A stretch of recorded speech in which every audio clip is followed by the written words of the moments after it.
Thank you for showing me the beacon. It will allow me to go farther and deeper into the woods.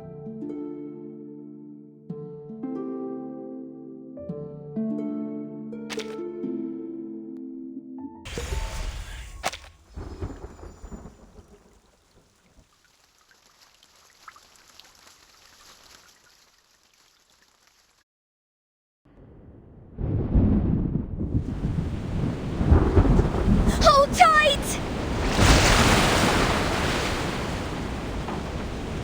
Please, there is nothing we can do. We have another 10 minutes tops before this ship sinks like a stone.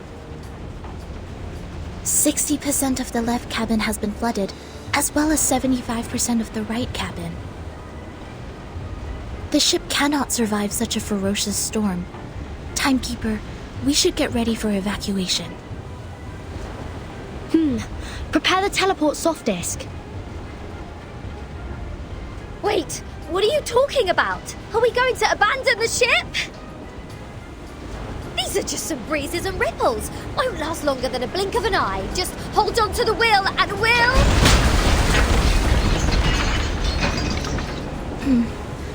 That sounds like the turbine just cracked. Great. So only 2 minutes left. A true captain will never abandon her ship. I've sworn to live and die with Rockin' Apple, the second of its name. Then why is it the second?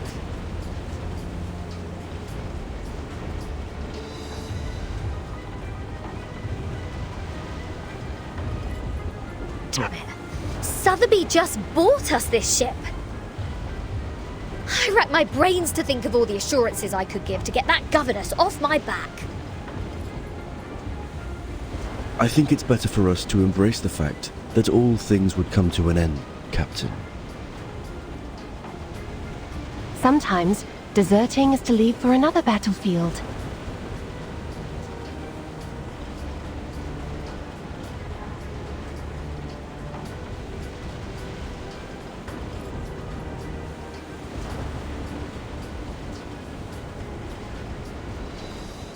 Oh, you're one to talk about deserting. If it wasn't for you, we wouldn't have ended up like this in the middle of the... Timekeeper, we have an emergency. The teleport soft disk can't be activated. I've tried other contingency teleport incantations, but none of them worked in this area. Neither did the communicator. It's as if something is jamming the signal. I see. I have a question for you, Zanetto. Please, Timekeeper. In the field mission evacuation instructions, apart from the part about asking the Timekeeper for help, is there anyone else we can reach out to for rescue?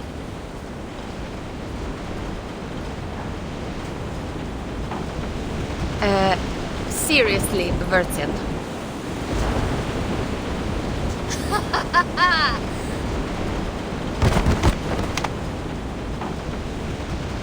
I see what's going on now. This is a trap!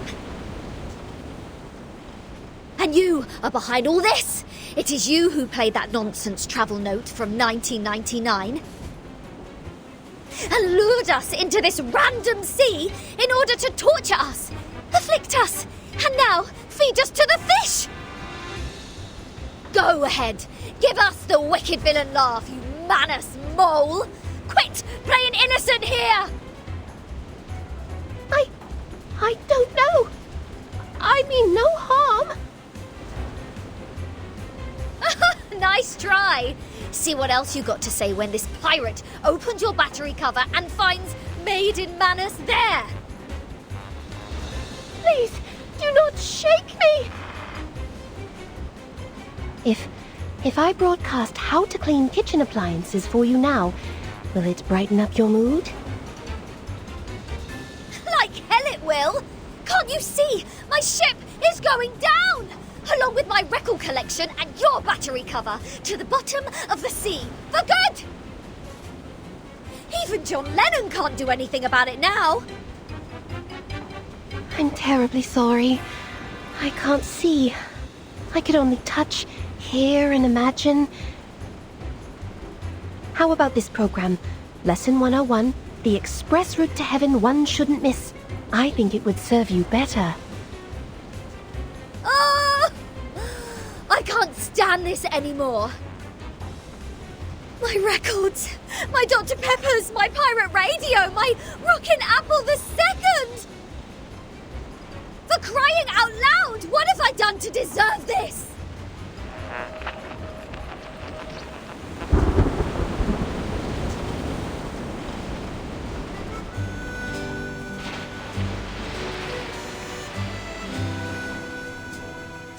Well, she did try her best to pick the music.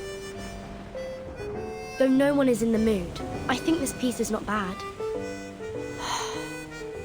As to Regulus's question, we need to slightly twiddle this knob. To 1913.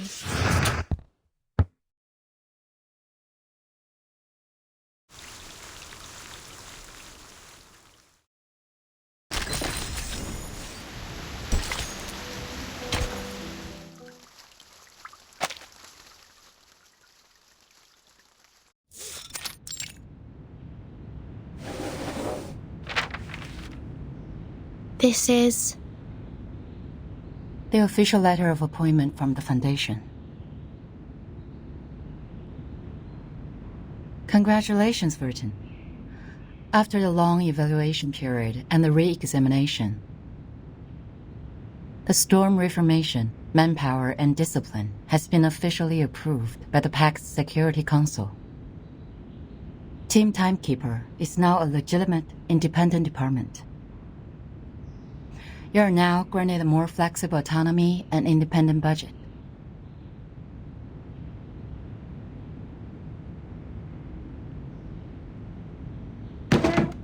What was that? Did you say budget? Does that mean the Foundation will assign me a new ship? Unfortunately, independent means doesn't rely on others. I can apply for a ship for you, but it's not guaranteed. Misers. Fine. Not that I wanted an obsolete ship painted in grey as shepherd check.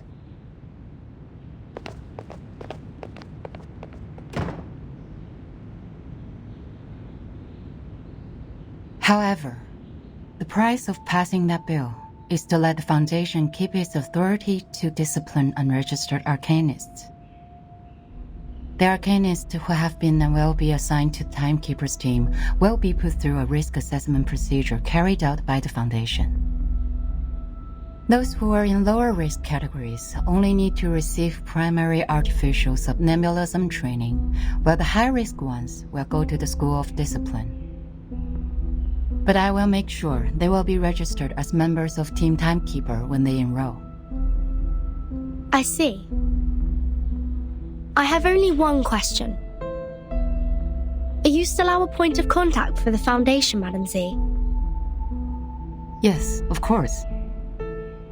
Then I have no further questions.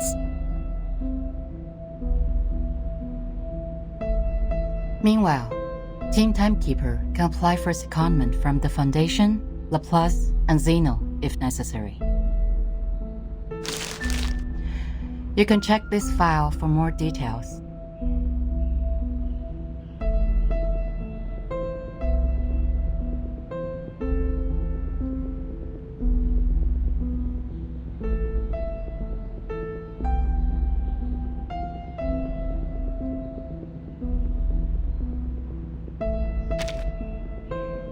It stays the same. Keep investigating the storm and Manus Vindictae. You can make your own plans of action. The Foundation only needs a monthly report on the result. You're the first in command, Burton. Okay. You already have a target, I assume. That base that Manus used to keep at XLIII House 4 years ago. It has never been reversed by the storm. I'd like to investigate that place again. So you've been there many times. Well, that'd make a good start for Team Timekeeper. I'll arrange for some people to meet you at the base. I think you'll have a great time together.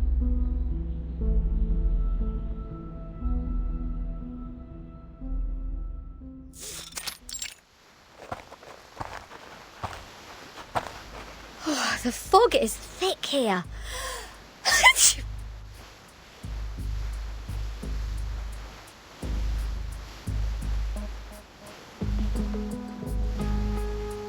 It used to be the nest of a Litiaus, a kind of creature resting in valleys with abundant water resources. What's more, it's winter now.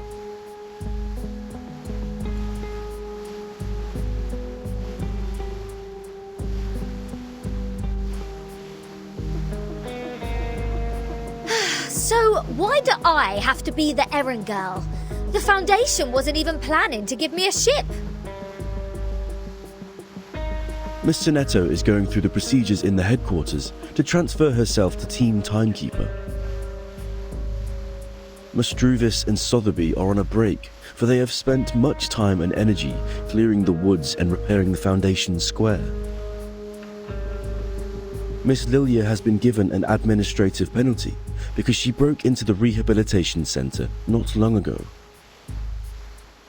This leads us to the current situation, where only the captain and this apple are able to act freely.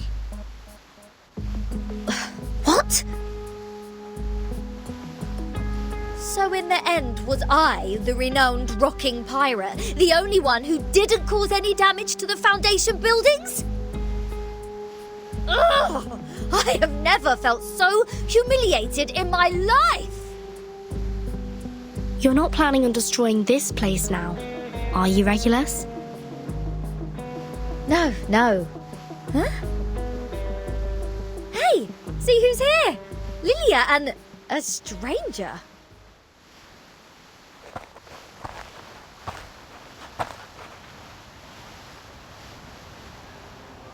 What took you so long? Fell into a gutter?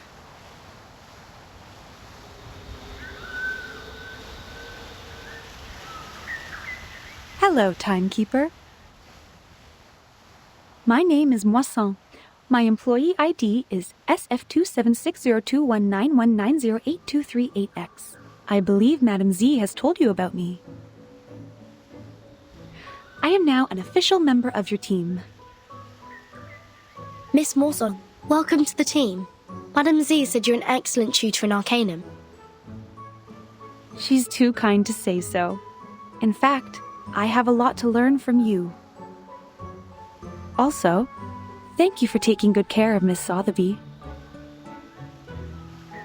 Hold on, you know Sotheby? According to Madame Z, Miss Morzan used to be Sotheby's private teacher. It is a long story. Let Miss Lilia give us an introduction to the base first. As the field operator, she knows this place better.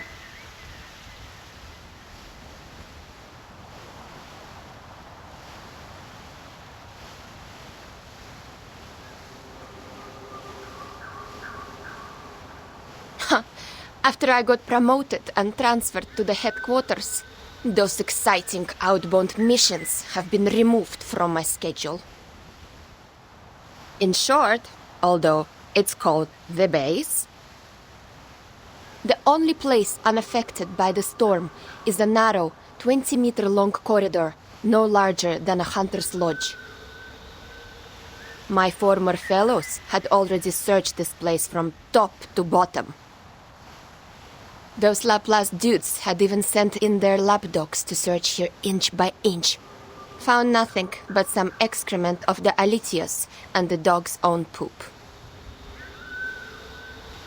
There might be some clues that are invisible. Regulus is a specialist in optical arcane skills.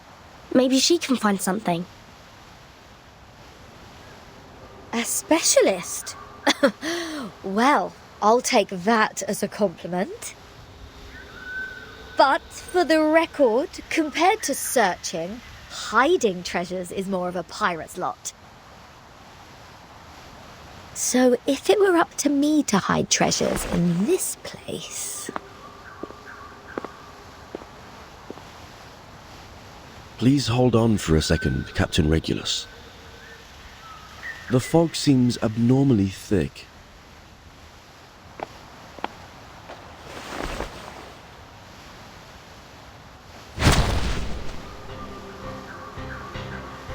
Ah! Ambush! Ambush! These brats nearly shot my hat off! Lucky you, they hit the jackpot right away. There shouldn't be any ambush in this place. Easy, Ms. Regulus. Please carefully retreat to my side. Ms. Timekeeper, please cover us.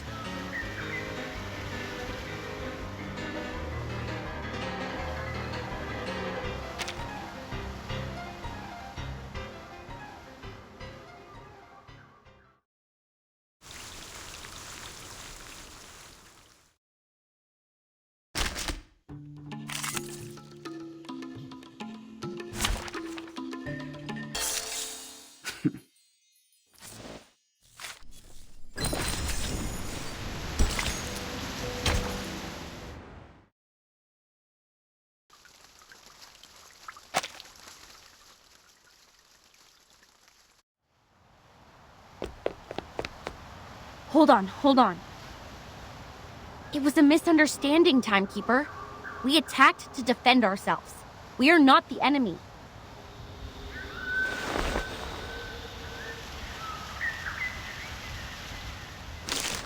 We are the investigators from the Foundation.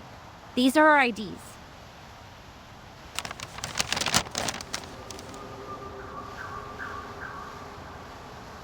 The base has been deserted long ago, right? What's the purpose of the investigation now? The outside world has been reversed to 1913. We are here to collect the lost scientific devices from the 1970s. Science and technologies are regressing rapidly due to the storm. Those old devices, which used to be outdated, have become valuable to us.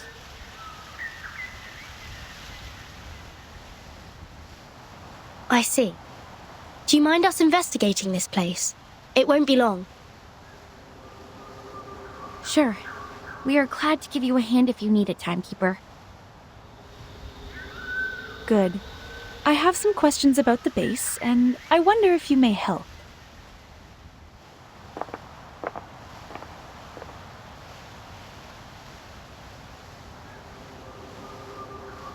So it was just a mistake. Back to treasure hunting now?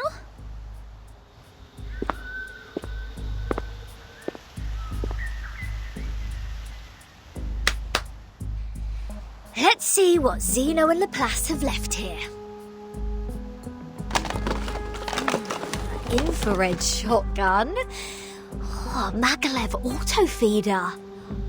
Kato calibrator. Oh, my God! And a full box of Laplace's military chocolate. Vertin! Come check it out! This is all good stuff. Solid MREs. Ahem. This pirate with a heart of gold wouldn't mind tasting it for you. I don't mean to rain on your parade, but even dogs won't eat those things.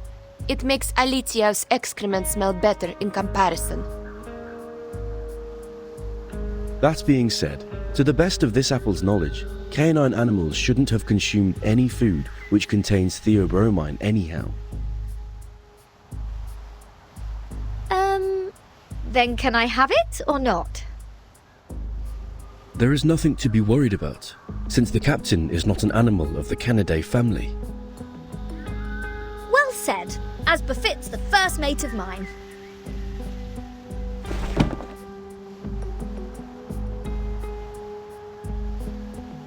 Wait a second, Regulus.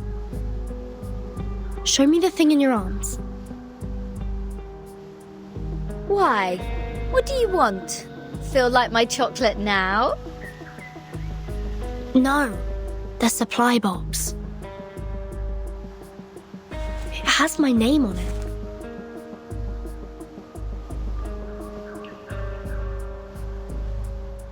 Wow, true.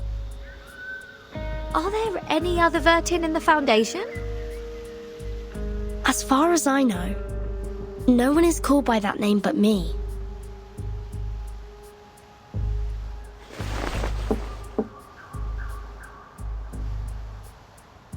Looks like an ordinary wooden box. But these ordinary boxes are always the most dangerous.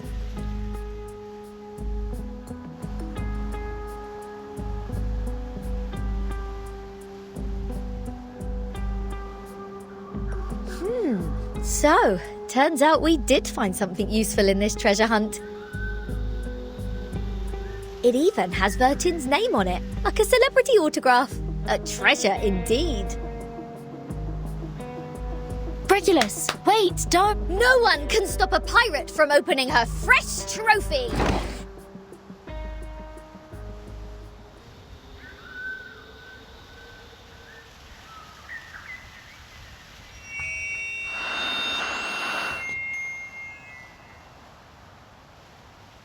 News of the day.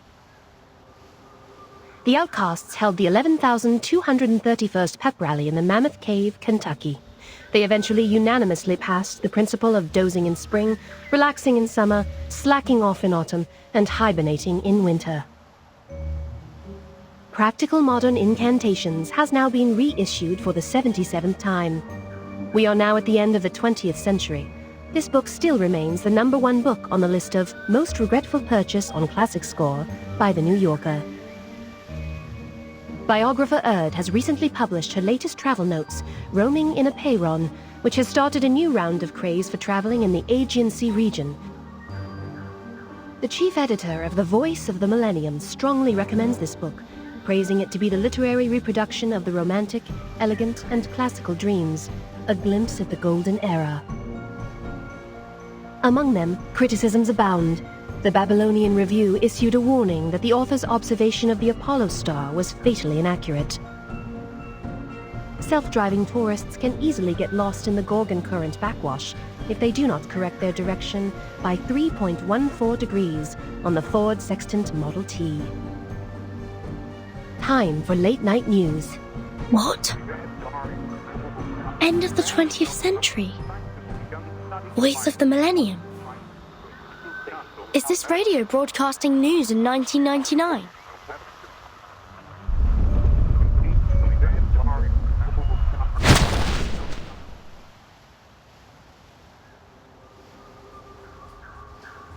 Just as I suspected.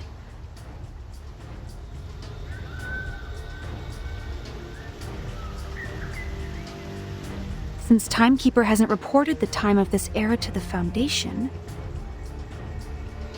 you two, as the Foundation's investigators, shouldn't have known what year this is.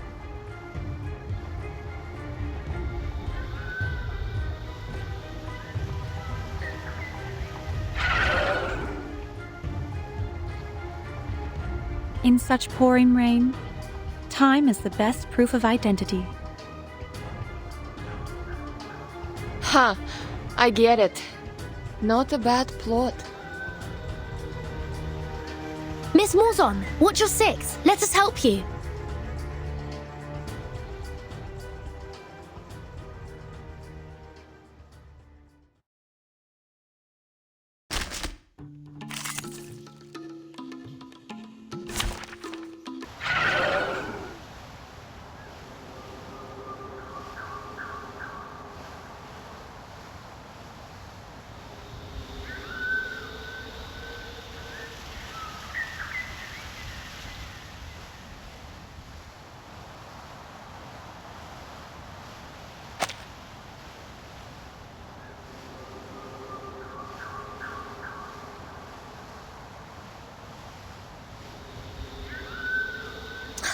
Didn't expect them to be clever enough to disguise themselves as the Foundation's investigators.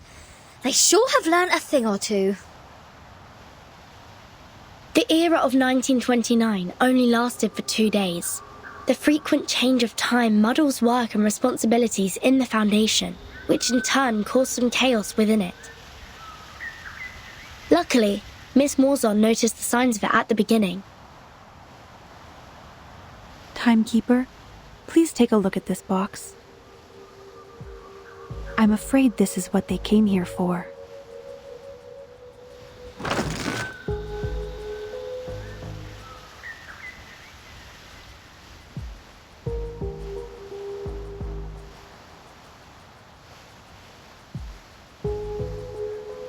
This is... the Manus Master used to stay immune to the storm.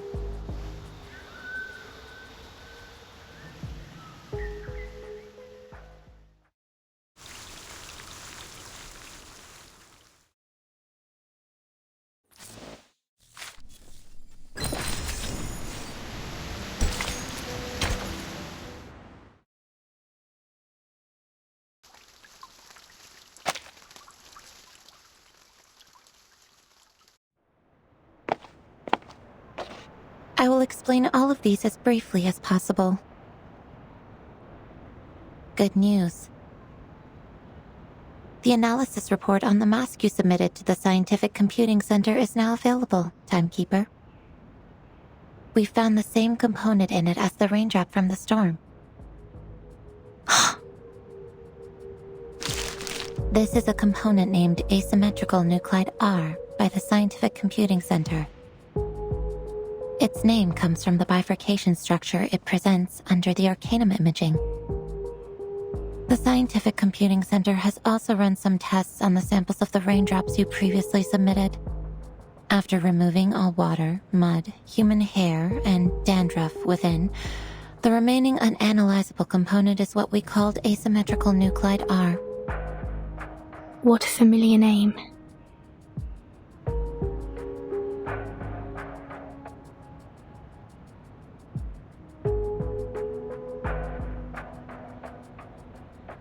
But it disappeared right away and we only have a photo of it. Fortunately, we extracted the stable form of it from the Manus mask. It might be the key to staying immune to the storm. Does that mean it'll be possible for the Scientific Computing Center to develop protective gears which are immune to the storm? Like the Manus does? Seems to be so. A credit to you. The whole center is crazy about it, and I am responsible for passing along the good news on behalf of my fatigued colleagues, who stayed up all night and suffered from neurasthenia.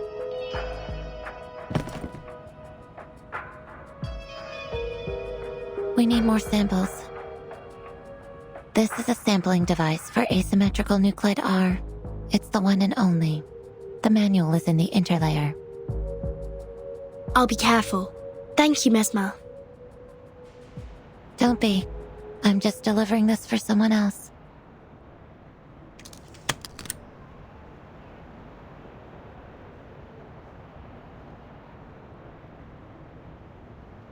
How do you feel now?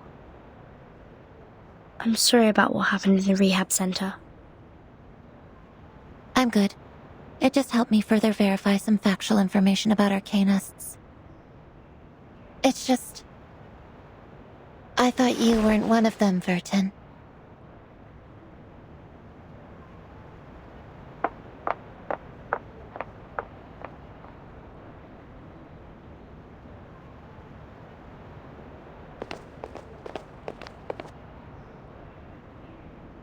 I just heard some spirit-lifting news at the hall. Phenomenal achievement, Timekeeper.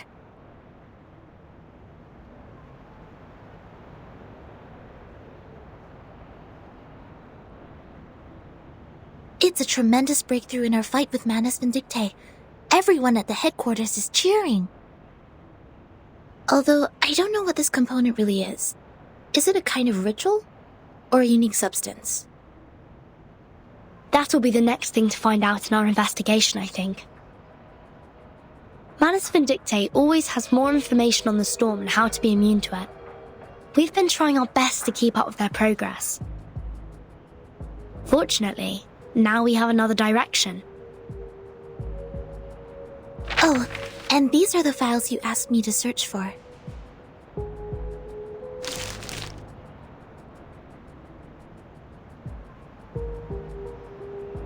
Luckily, the SPDM library has every single issue of Global Arcane Geography since the 1960s. Also, Miss Sotheby accepted your request. Thank you, Sonetto. With these files and the help of Regulus, that should be enough.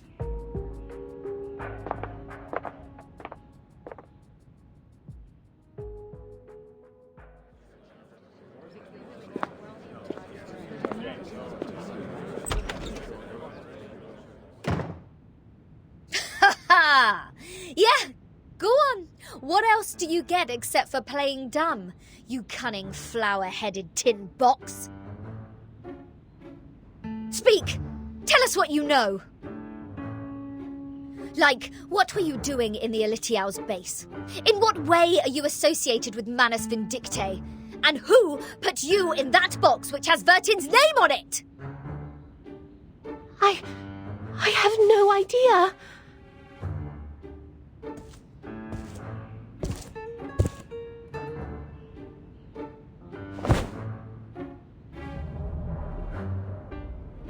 And those ridiculous radio programs, end of the 20th century, Voice of the Millennium and Roaming in a Pyren. Don't waste our time. Otherwise, we have no choice but bathe you with this bottle of vodka. Jeez, do you really mean that? Anything less cruel? Formalin, of course! I never waste my drinks. Yeah, that's more like it.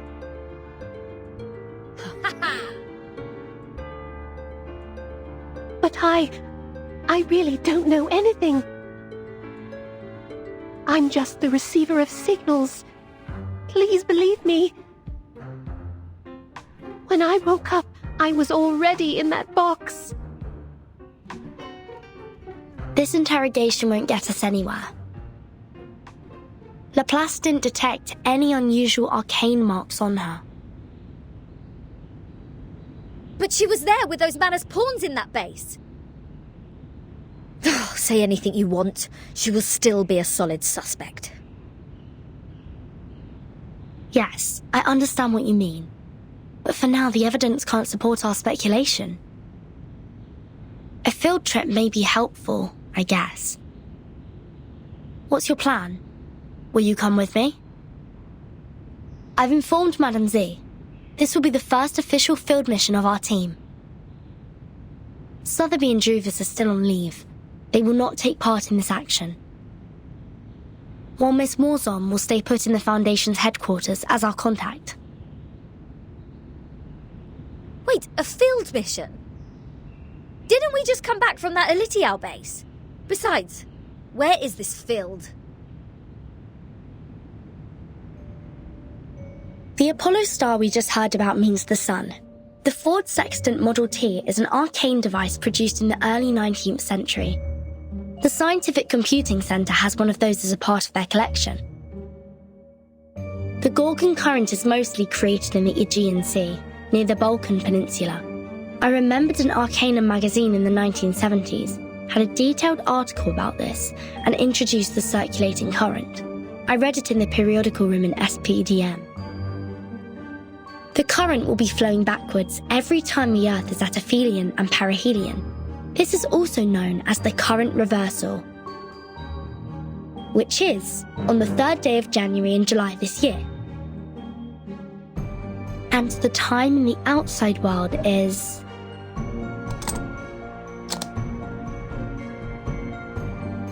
January the 1st, 1914. Are you saying that all those broadcasts are leading us to an actual place? Oh, why? I thought we'd have a nice break after this. Regulus, you've been longing for a ship, haven't you? What if I tell you that I've got you one?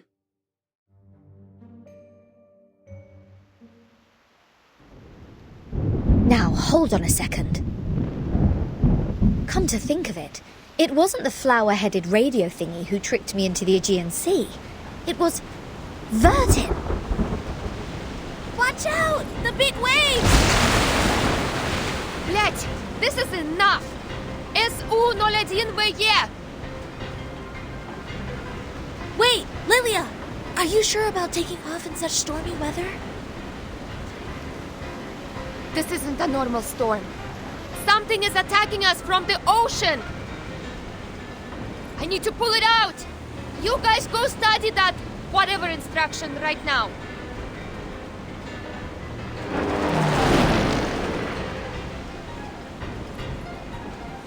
Haha, I finally got you, damn bastard. It's my turn!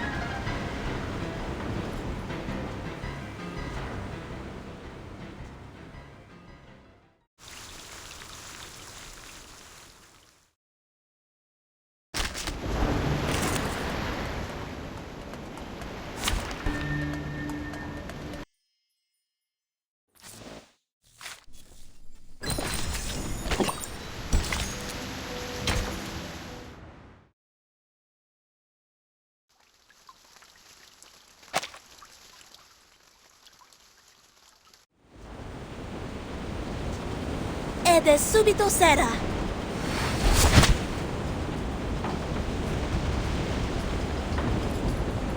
Well done, Sinetto! Now cut the other halyard. We need to reduce the angle of attack and depower the ship. Roger that. But we can't stay like this for long.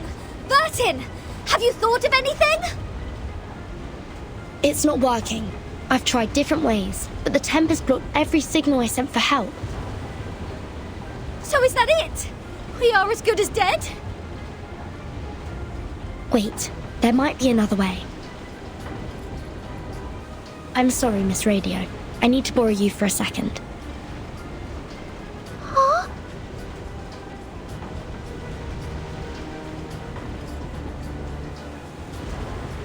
Field Mission Evacuation Instructions. Article 21.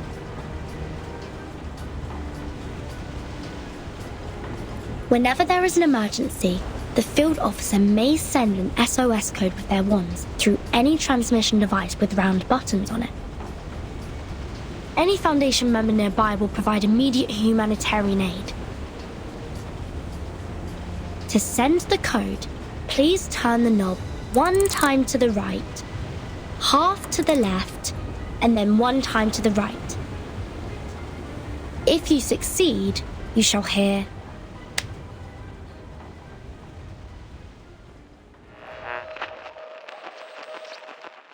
May the peace be with you. I've never seen such a tremendous ritual.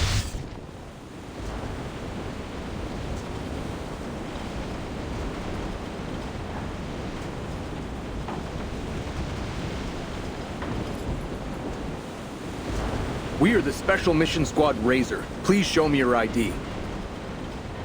Thank you so much. We are... Oh, we know you, Timekeeper. Even in our Special Operations Squad, you have quite a name. It seems you're in big trouble, huh?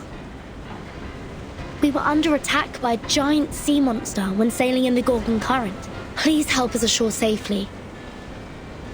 Haha! Right down to business. Good! Good. I like a straightforward person. All right! William! Todd! Better get a move on!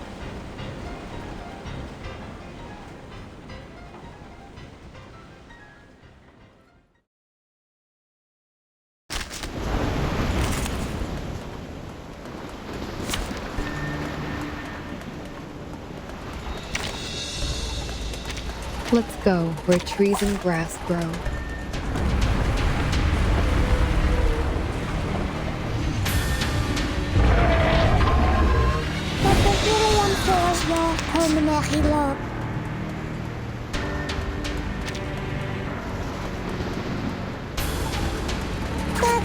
I believe in you. An eye for an Good eye. timing. Hi, Sarah. Sempre caro mi tu quest'ermo cole. Feel its pain and know with regret. Penetrate.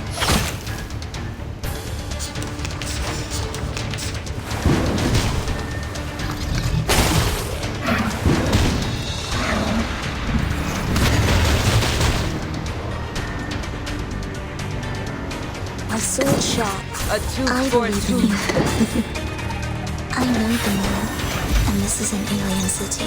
Noble or lowly, sin shall Sempre be punished. caro mi tu quest'ermo cole. Penetrate.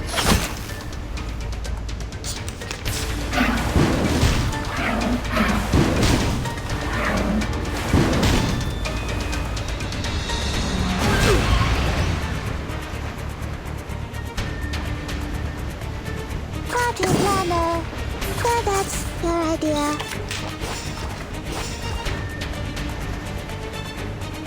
Good timing.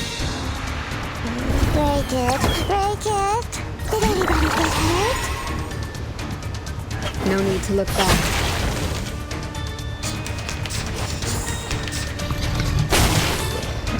It's alright.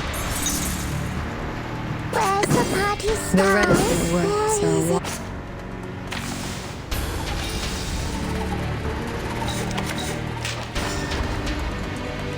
My sword sharp.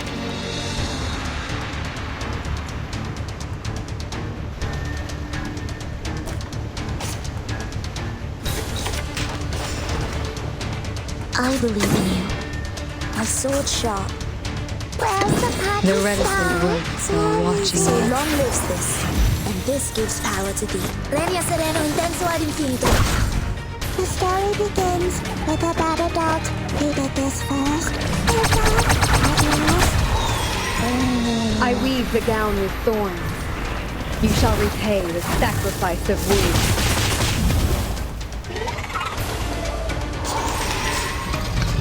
how welcoming?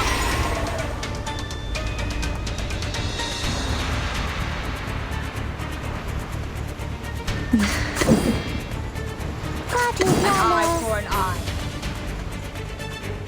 Good timing. Frost shield and armor of the forge.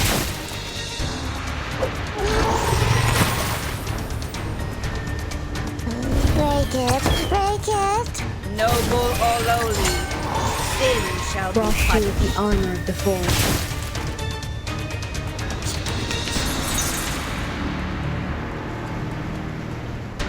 So that's your idea. I believe in you. Depict the world I have never seen before. Frost shield and armor of the forge. I said hello. So long lives this, and this gives power to thee. Each moment, now night.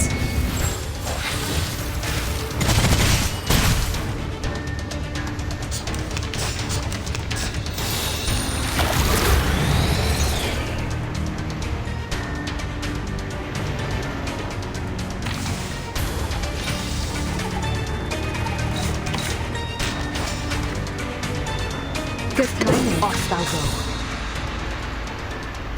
A tooth for a tooth.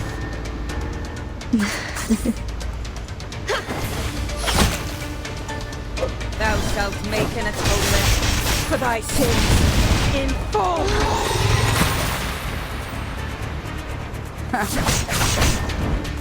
Frost shield and armor of the forge.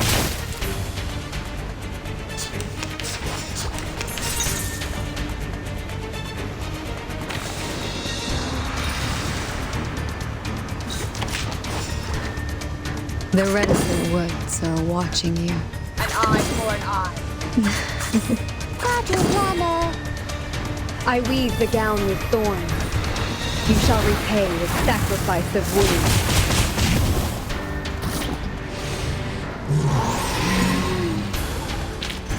It's time to say goodbye. Don't miss me.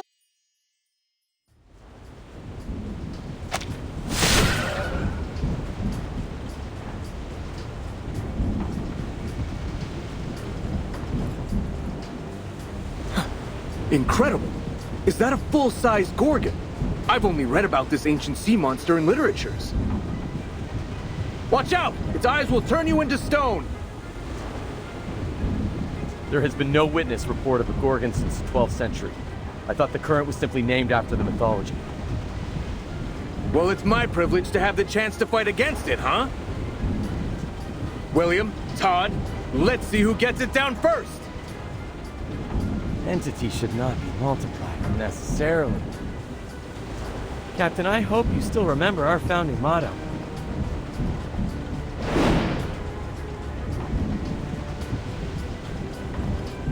Want to compete with me in speed? Have a try, if you dare. Oh, you have guts and I appreciate it.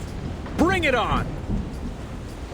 Speed up, my friends. We need to rush back to the Balkan Peninsula for another mission.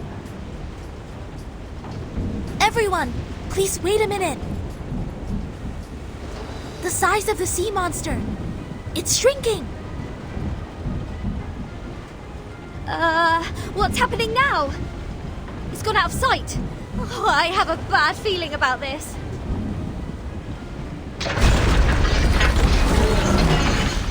Not good.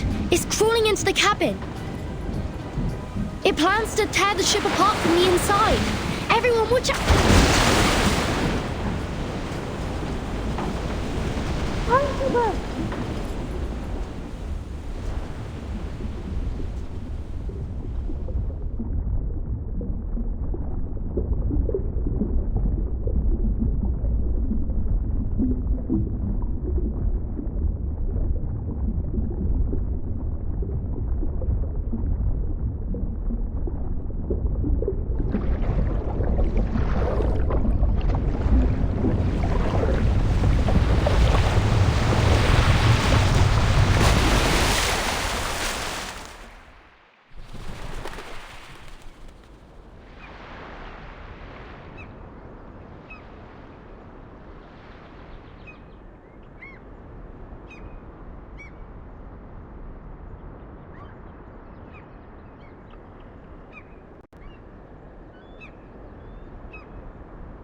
Your watch was wrong. Pardon me? Your watch was wrong.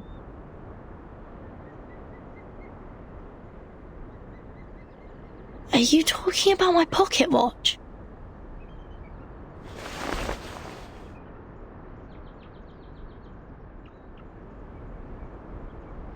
Your watch was losing time, so I fixed it for you. I don't understand. Do you mean this is the right time? Yeah. This is the year 2007, is it not?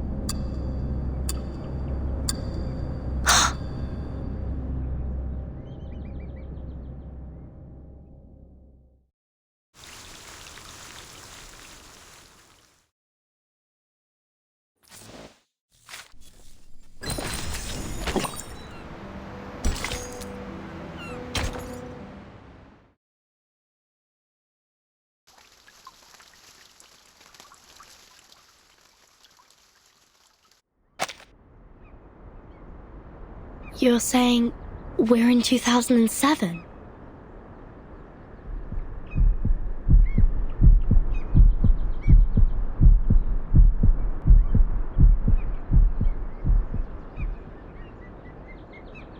Do you know the storm?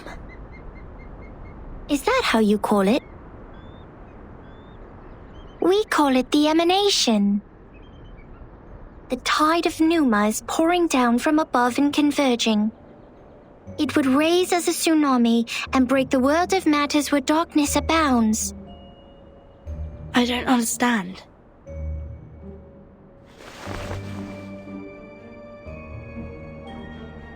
This shouldn't be hard for you to understand. You are also a real number. I am 37. What's your number? I'm Vertin. No. I'm asking your number.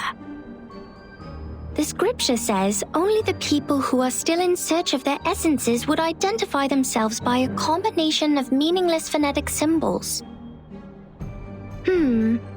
Well, so you don't know your number yet. Just like Sophia.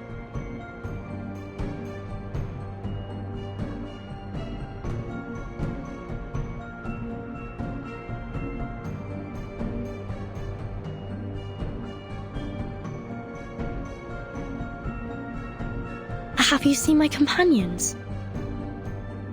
Yes. Are you looking for the integer or the fraction?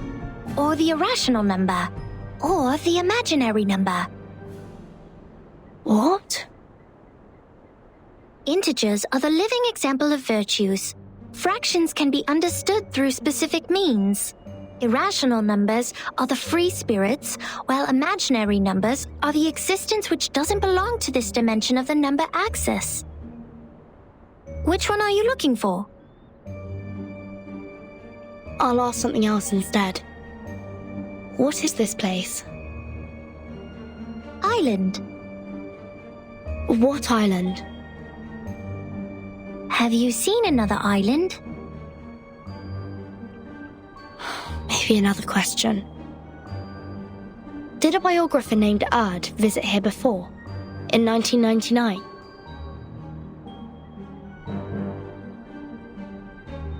$19.99. Oh, 1999. 1999 is a lovely centered triangular number. But I believe this number has been abused in the Doomsday stories. I mean, people are too invested in its meaning. In fact, 1999 is nothing special compared to 1991 and 1993. However, 999 is a brilliant number. It is a Capricorn number, a palindromic number, and the largest three-digit natural number. Sorry to interrupt, but I only meant to ask about Erd the biographer. She'd been here on this island and written a travel note called Roaming in Acheron. Does the name or the book ring a bell? I am sorry. I have no idea about the fragments of matters you're talking about. Fragments of matters? Help! Somebody help!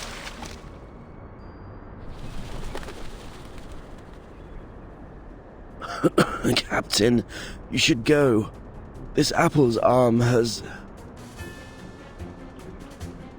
No! Mr. Apple, stay with me for a little longer. Piss off! Shush! You wicked dolphins! Mr. Apple is not your breakfast, nor are my records. Huh? Isn't that Vertin? Vertin! Are you done with the standing and staring? Come give us a hand!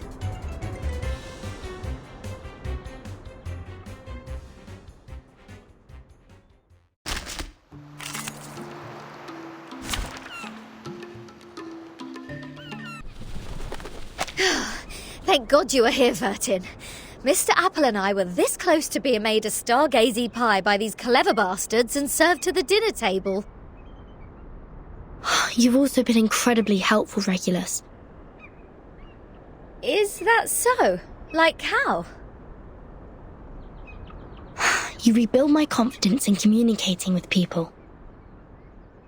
Have you seen Sonetta and the others? No, I woke up on a dolphin's back. Thought they had saved my life at first and was quite grateful to them, but the next moment they just started all the beating and biting. They think you are an irrational number. That's why they bit you. Whoa! This little lady made me jump. Vertin, who is this long-haired stranger?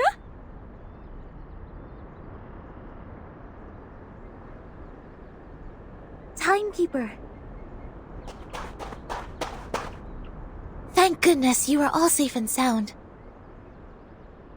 Lilia's on her way. Now we only need to find the captain and his team members.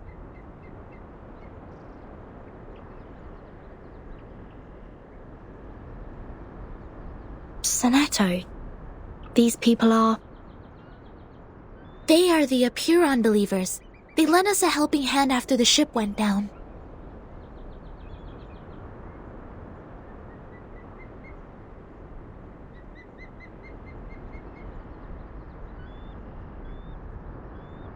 Not at all. An integer is under an obligation to help his kind. Miss Sonetto, have you found your friends? Yes, only the members of the Razor Squad are still missing. They also belong to the St. Pavlov Foundation like we do. Imaginary numbers are not of our concern. Imaginary numbers? You should not linger here if you have already found your lost friends. We will provide a boat for you to leave. Our school of thought does not accommodate uninvited guests. Wait! We have something to... What if we know about the emanation? We are the investigators from St. Pavlov Foundation. We are glad to share the information about the storm, or the emanation. Please grant us entry to this island so that we can share them. Timekeeper? I'll explain to you later. Trust me. Please, Sonetto.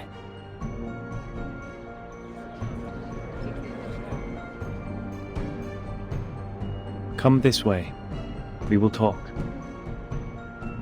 However, only integers and fractions are welcomed here.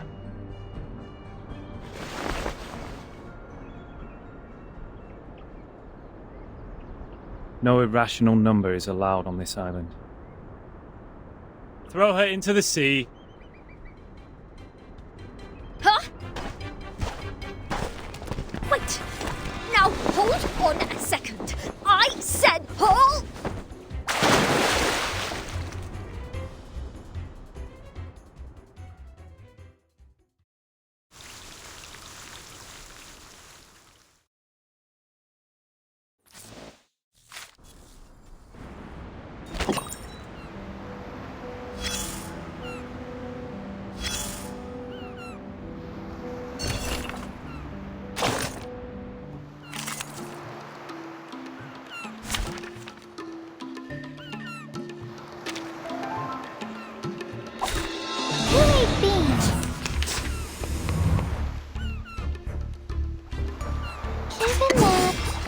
It could be found. Oh, there's a bubble. Time to check my calculation.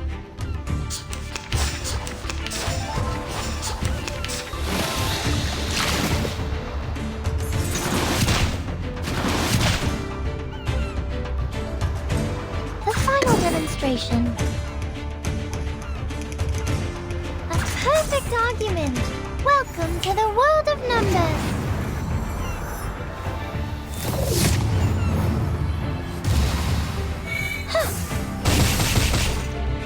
Intersect and divide. And troublesome.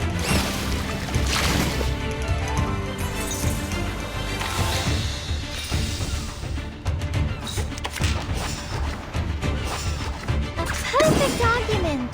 Isn't that? Uh-huh.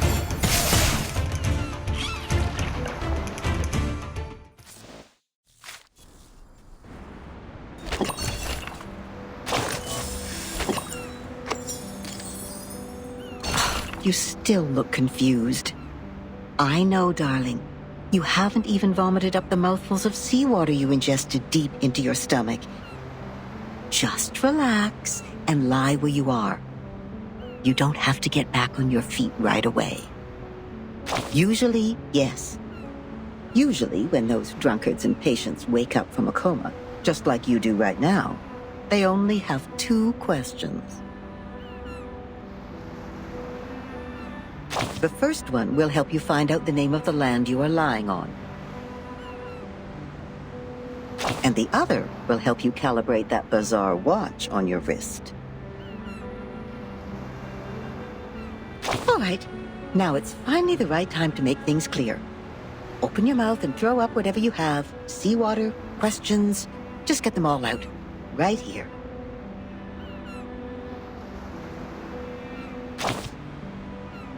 Oh, darling, why not let it be?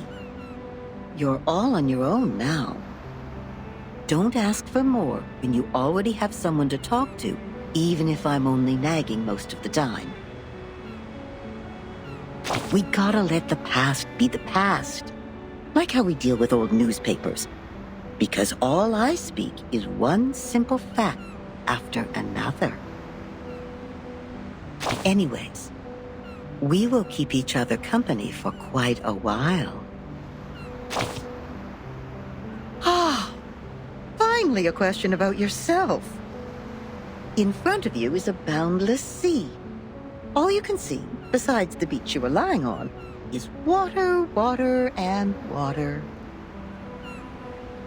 A cry for help will be drowned out by the waves, and even the strongest legs are tied to the ground here, and cannot break free. See? There's no way to leave, but it's a good opportunity to have an island tour. The locals have good manners, so I think you can ask them to show you around. That's at least better than just goofing off. Not even you can avoid asking this question. But a kind-hearted soul already told you that time is moving forward as it used to be. Step by step. Yes. Time is back on the right track, going where it's supposed to be. Raindrops literally drop again, and no one goes back to the past anymore. Well, oh, you still doubt it, don't you? I can see it in your eyes. Don't get me wrong, I'm on your side. After all the hard times I've experienced, if anyone told me that my life was just a boring dream, one neither good nor bad, I would throw a shoe at them. I can tell you are being burned by anxiety. But to find the time you want, we need to comb through the situation. Like how you do with your hair. Time is like a soccer tort, and now it has been divided into many pieces. On the largest piece stands the white chocolate card. Yes, the last good days of the 20th century. The gentlemen are still growing handlebar mustaches, and the ladies have not yet flattened the curves on their bodies. New money buys one art piece after another to show off their good taste. They don't even mind turning their homes into museums. A cafe named San Marco officially opens, gathering the most outstanding intellectuals and writers of the time. They talk and laugh there as if nothing could stand in their way. Then the cafe receives a neurologist whose briefcase carries the interpretation of dreams, and celluloid film and projectors become a new means of expression for artists. At this point, helmets remain intact in the warehouse. Gauze only works in hospitals. Bullets only fly in the firing range, and the flame that swallows lives is not even lit. But soon enough, the young people who swore to retrieve their homeland will take up daggers and guns to fulfill their oath. Buildings will shake like a leaf, and rocks will fall off and hit the walls. Screams will try to break free from people's throats. And at that moment, a clip will be loaded secretly in the name of supreme honor. The golden age is about to end. A vortex of blood is already swirling in the river of time, waiting to devour everything that passes by. When that actually happens, all the beautiful curves derived from nature, the B-shaped brooches, the punch, the eiderdown duvets, everything will be destroyed, leaving only an insurance contract behind. And it doesn't even work. Even this cafe will be smashed into concrete pieces. See? We have combed the hair now. Everything I just talked about is the time you want. You wouldn't buy the nonsense about the fairness of time when you reach my age. It actually feels different between those who keep their eyes shut and those who keep theirs open. Likewise, those who kill never share the same feeling with those who are killed. This is also true between those who have enough food to eat and those who are starving. All right, that's it. I've talked enough. Now get up, darling, and brush the sand off yourself. Trust me, you will find your own answer to this era.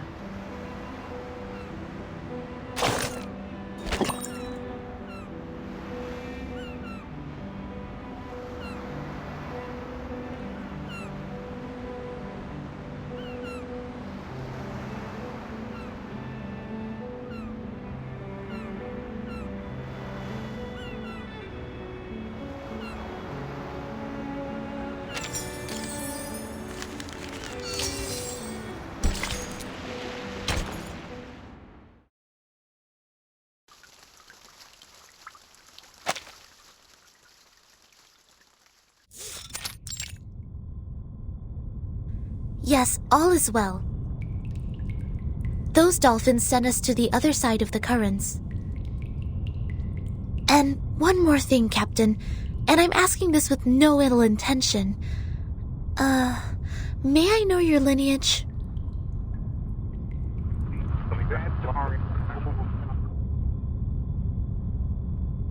Thank you. I wish your next mission would be trouble-free too.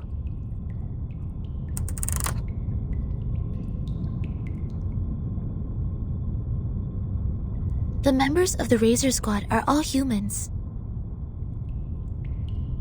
It's clear then. Real numbers refer to arcanists, and imaginary numbers mean humans. Then what is the rest of this nonsense?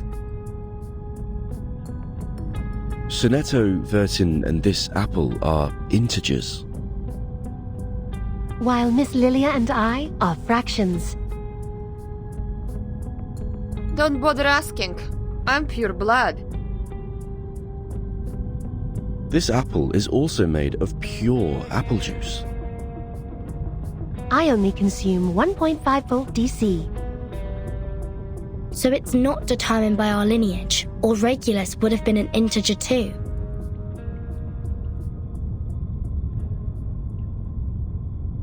So why on earth am I the irrational number? Why only me? Unfair. I demand the ruling to be changed. Shut up. We grappled hard to get you on this island. So you have no choice but to stay in the worst guest room. You call this a guest room? A cell, more like?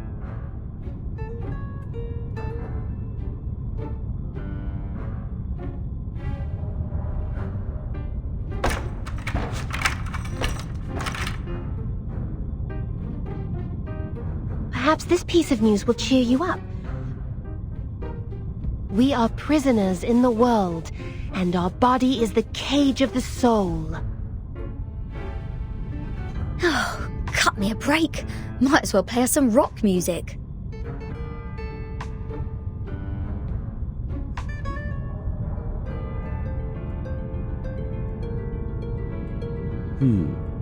Seems the residents on this island venerate integer numbers.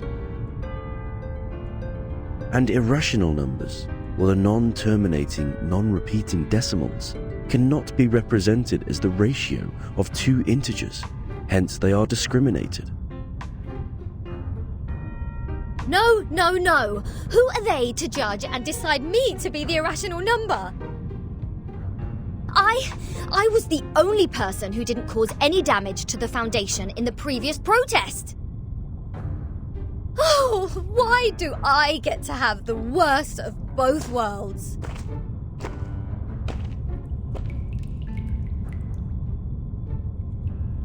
I've requested information from Ms. Moisson about Apiron, but it will take some time for the files to come in.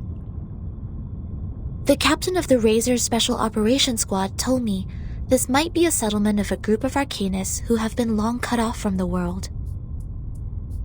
Unlike other unregistered Arcanists, these people chose not to live alongside the humans.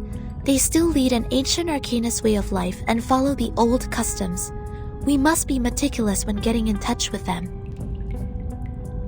But they used modern mathematical terms. And that girl talked about Caprica. He was an Indian mathematician active in the first half of the 20th century. I think they are not living in complete isolation. They are still in contact with the outside world. This place wouldn't be affected by the storm, just like the XLIII base, Foundation headquarters, and my suitcase. The travel notes in 1999, Manus Vindictae showing up in XLIII's base, the storm, or emanation, they must be somehow connected. And we'll find our answer here, I think. Very energetic, Capitan. By the way, how come nobody is here to welcome us? They wouldn't suddenly decide to detain us all just because we have an irrational number here, right? I'm with you all the time.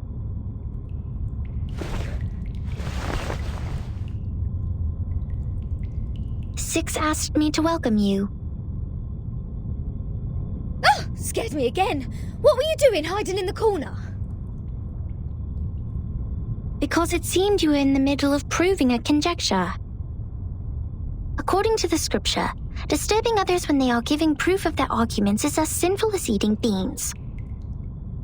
I don't want to be bound to the rocks of the Caucasus Mountain and have vultures eat my eyes after my death. Eating beans?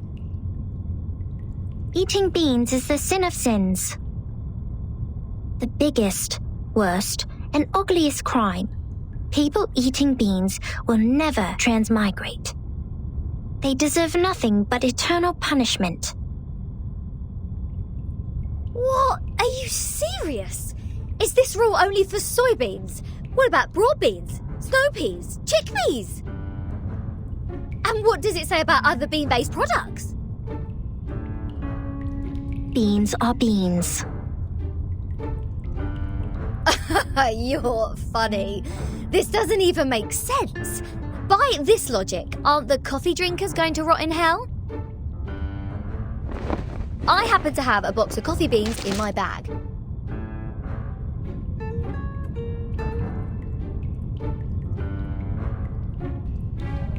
If I put one coffee bean in my mouth, will the vulture get me right away? No way! Whoa, easy, mate.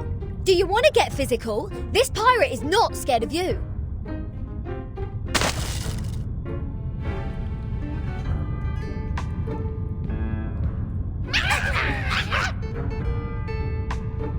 That's not fair! The critters are coming to your aid! This is not good. We need to separate them.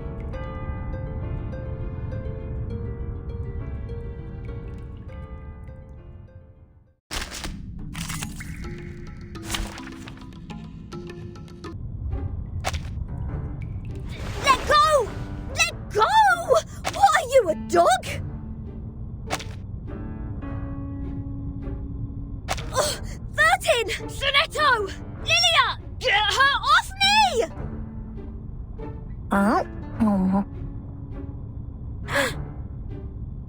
What is going on here? 37, let go of the guest's head. Now.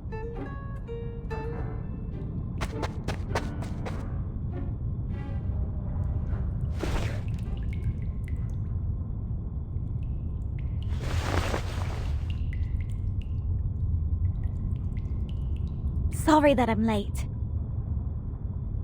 I'm Sophia, the corrector of Apiron.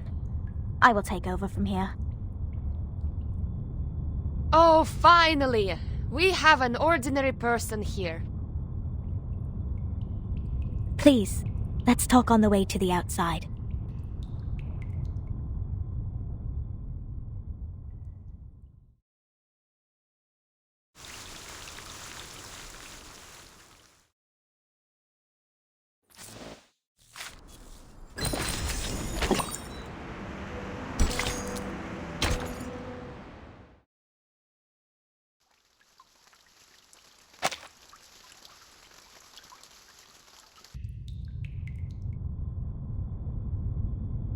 We believe everything can be translated into numbers.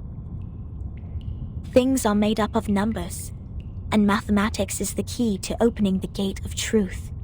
It is like the fire that lifts us from the darkness. This world may decay in time, but numbers will transcend the limit placed for all other things in existence. And if one can take up the challenges and improve oneself with practice, they may clear their thoughts and find out their truth.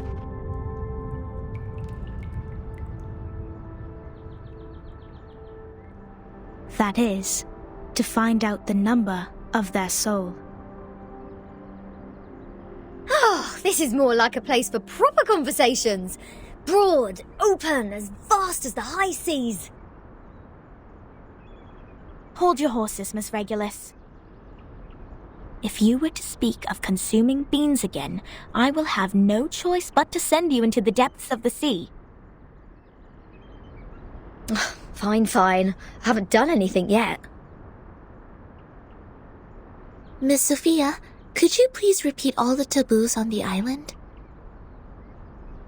It was too dark in there. I didn't take them all down. Worry not, Miss Sonetto. I have them all recorded.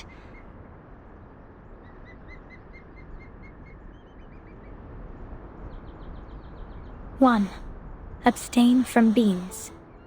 2, do not pick up what has fallen. 3, touch not a white rooster.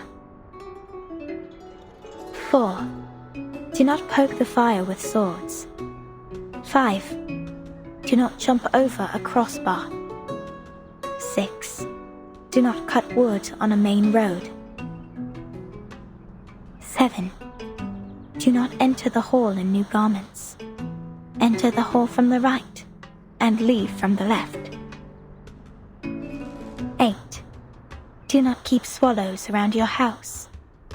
9, do not sleep on a grave. 10, make the bed as soon as you wake up, leaving no imprint of your body.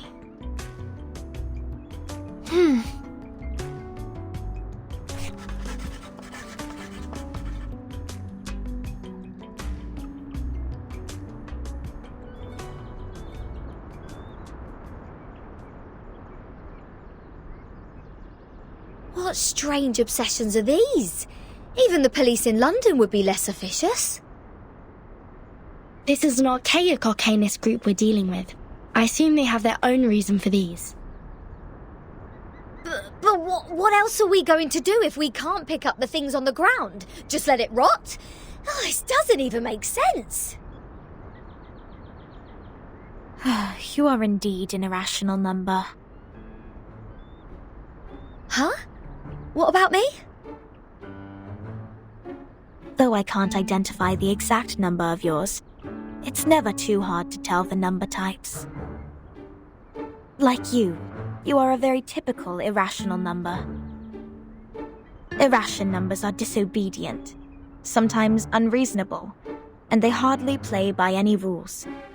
Just like the non-terminating random numbers following its decimal, these numbers are the floating points, or the noises. People of this type are the random ones whose actions show no pattern whatsoever. Disobedient, unreasonable, never play by the rules. So that's what their judgment is based on. Oh, she even gets the rock and roll part right. Stop pulling my leg. This pirate will not so easily be defined. What about you? What's your number then? I'm still learning. My time to reveal my number has not come yet. Oh, you don't know? Well, I can help you with that. You are an irrational number 2.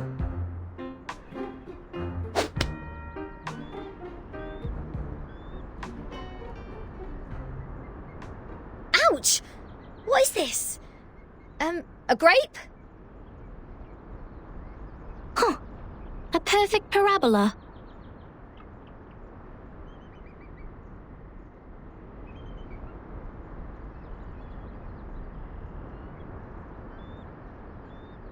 Oh, it's you again. I won't be bettered in a fight this time.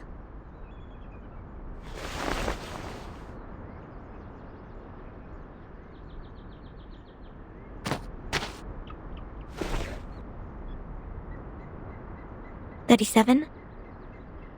Shouldn't you be off preparing for the doctrinal meeting?"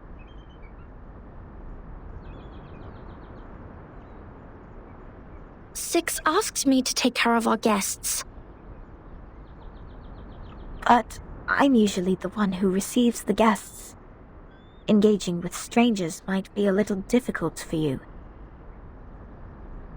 There's no causal link in these two events.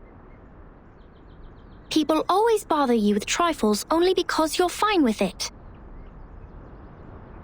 Do not sleep on a grave, and do not cut wood on a main road. Idleness is the cause of the breakage of one's flesh and soul in the long journey of perfecting oneself. Those who have not yet found their numbers have even fewer excuses to be indolent. Besides, why would you place the head of a guest in your mouth? She said she's going to eat beans. That does not justify your action. Come to think of it, is she safe to bite if she had consumed the beans? Wouldn't that make you the bean eater as well? The right way to deal with this is to throw the offenders into the sea. Let the Gorgon current take them and confine them in the ever-repeating circular motion. Oh yeah, this is the most optimal solution. How come you didn't think of it? This is one of the most basic set problems. Hello? Are we done with the chit-chatting? Conspiring to my face to throw me in the sea. Mind you, this pirate's tolerance has limits.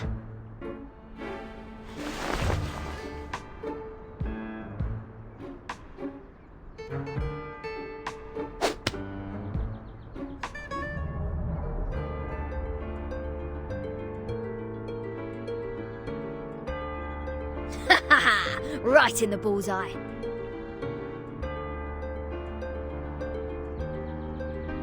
What? What's that look on your faces? An eye for an eye, a tooth for a tooth. I didn't start this. Regulus, did you just pick up the grape that 37 threw at you earlier from the ground? Did you just violate the rule of not to pick up what has fallen? What?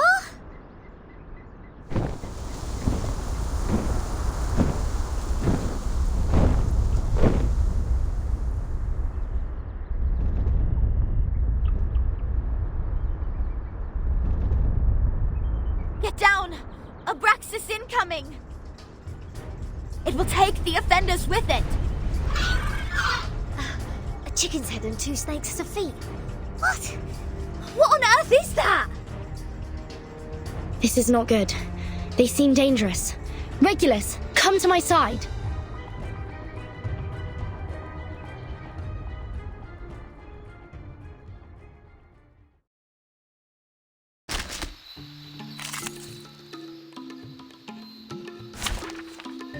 But what does it mean to us?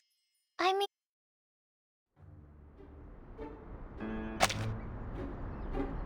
Regulus!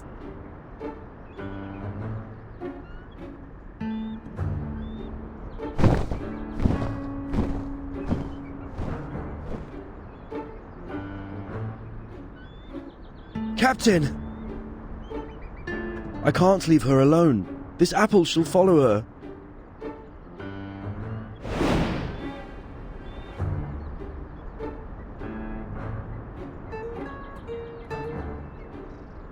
A toast to Regulus. To her ever-fighting spirit of breaking away from jails, no matter how many times she has been put behind bars.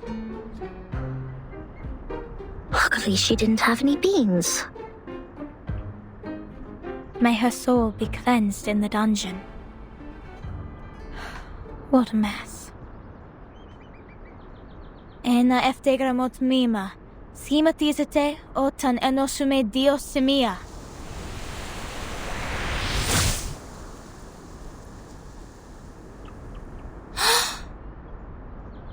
Timekeeper, did you see that? The arcane skills cast by the congregation on this island are very different from those we have seen. Mr. Apple is with Regulus. She won't be in danger for now. Let's follow Sophia.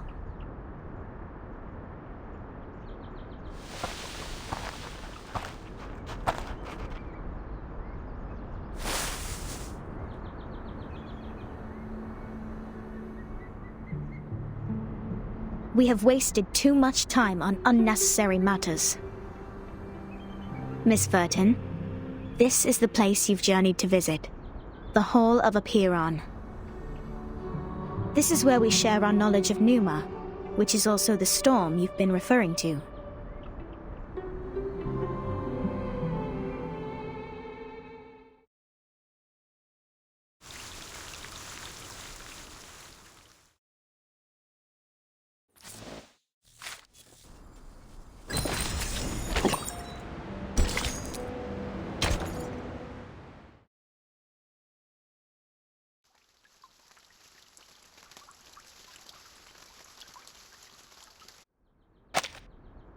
Before you enter the Great Hall, please place your right palm on the stone and swear to it solemnly.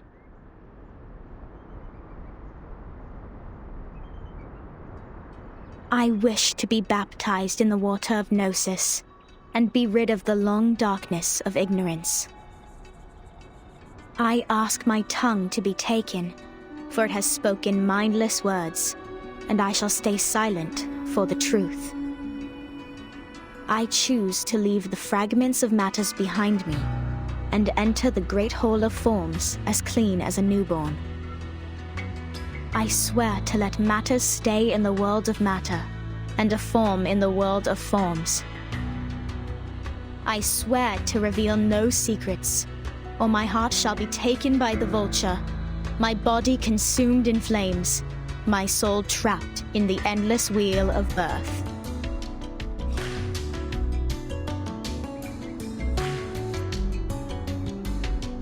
Now, knock 3 times on the stone. Put on these ceremonial dresses. That'd be all. Remember to enter the hall from the right, and leave from the left. You are the humblest audience here, hence not allowed to speak. Please, stay quiet, and keep the secrets you heard at heart. I will arrange your meeting with 6 after this. No problem. Miss Sophia, could you give us some privacy? Please, enjoy. I have nothing more to say.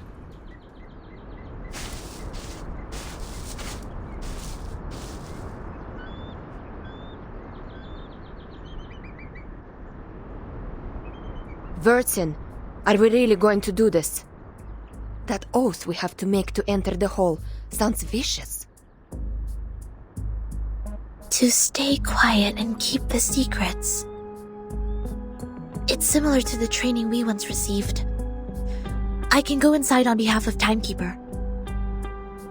No, I'll come with you, Sonetto. But I can't sense any sign of arcane skill on this stone. The oath is more of a formality than a curse. The warning is lifted then? But when Sophia repaired the floor in front of us with her arcane skill,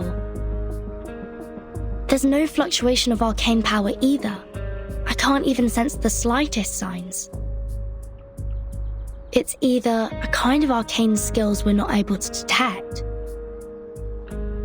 or the moment we stepped onto this island, we've been trapped in a tremendous ritual. That's to say, any arcanum used on this island is only a part of this giant flow. We don't know where this flow is leading us. We know nothing about it. It's too perilous, Timekeeper. I know, Sonetto. But as long as we obey their rules, we won't get into other trouble. The doctrine of the Apparan is to live in solitude and seek nothing but the truth. In fact, they've never been aggressive towards us. I think of this differently. Think, the pure-blood arcanist community, the unknown arcanum power, and the obsession with certain knowledge or identity. Sound familiar? Yet, we haven't spotted any traces of the Manus here. Manus Vindictae is like the rat living in the gutter. I don't think they will let go such a favorable chance. Which means we need to find out the truth. I believe in Timekeeper.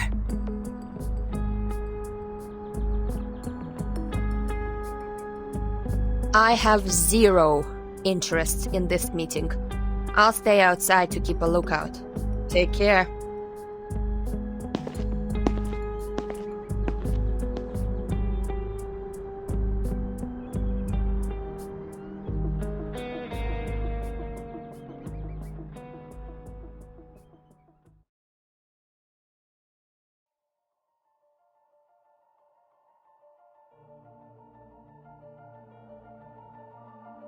I wish to be baptized in the water of Gnosis and be rid of the long darkness of ignorance. I ask my tongue to be taken, for it has spoken mindless words, and I shall stay silent for the truth.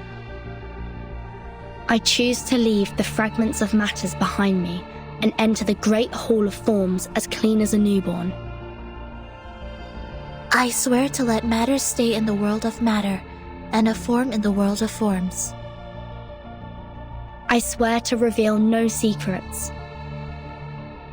Or my heart shall be taken by the vulture, my body consumed in flames, my soul trapped in the endless wheel of birth.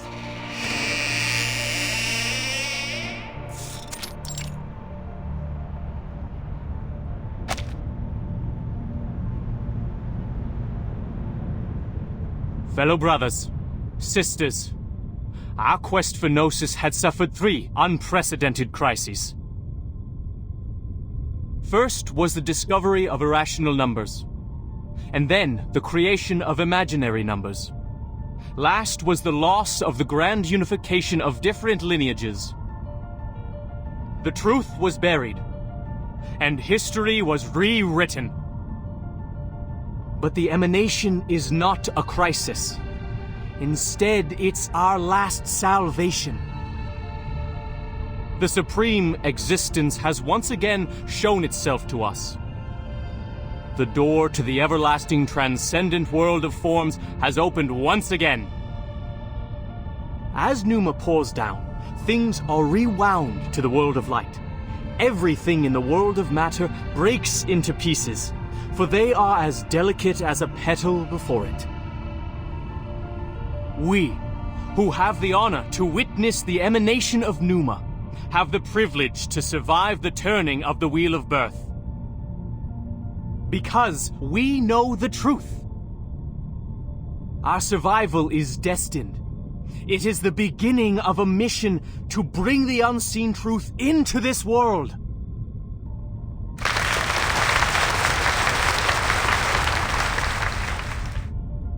Thank you.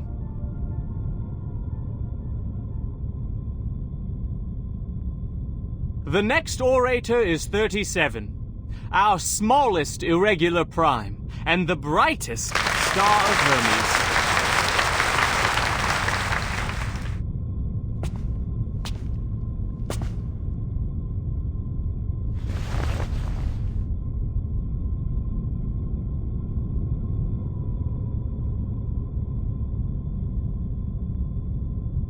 The emanation in 1929 only lasted for 2 days. All methods to calculate the Numa emanation failed. We found no pattern in the occurrence of time reversal. All our efforts in the past 4 years have gone completely wasted. That's the end of my speech.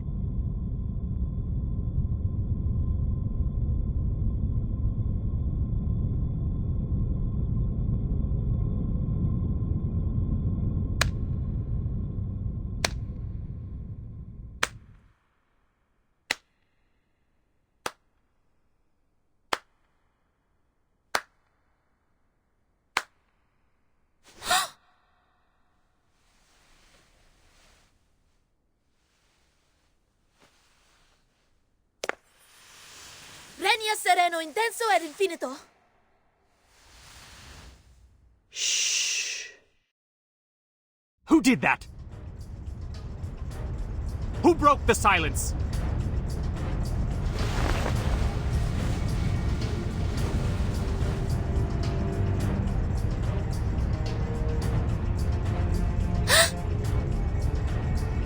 Sorry, Timekeeper. I just... Get ready to run, Snetto. The Abraxases are coming.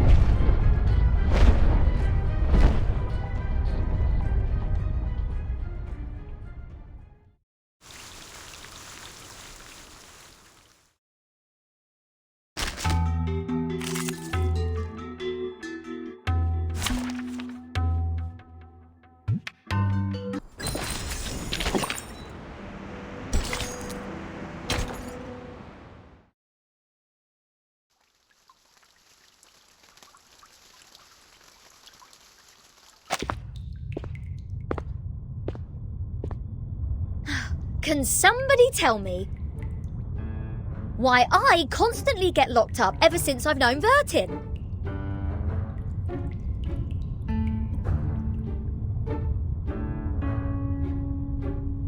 First locked up in a suitcase, then a Foundation cell, now this! Oh, what else could it be if Vertin weren't the jinx? Lads!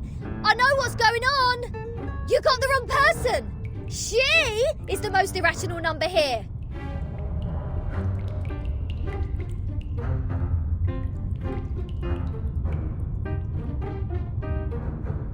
I'm knocked. What does it say here? Freedom will be granted once the proof is completed. That's to say, I have to prove myself not an irrational number to get out of here. Which is exactly what I've been trying to do, isn't it? Rats.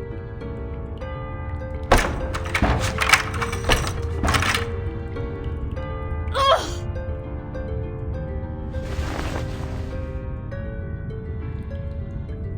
Captain, maybe you're in the wrong direction. This apple presumes that the followers on this island have a close connection with Pythagoreanism. Pythagoras? That ancient Greek mathematician? The guy who said something about the opposite side of a right triangle? Isn't he the guy who lives in sometime BC? Maths is only a part of the Pythagoreans' achievement, but from a more universal perspective, they are a mysterious group of scholars. Believing things are made up of numbers, venerating integer numbers, abstaining from beans, and the religious collective lifestyle, these are all pointing to Pythagoreanism.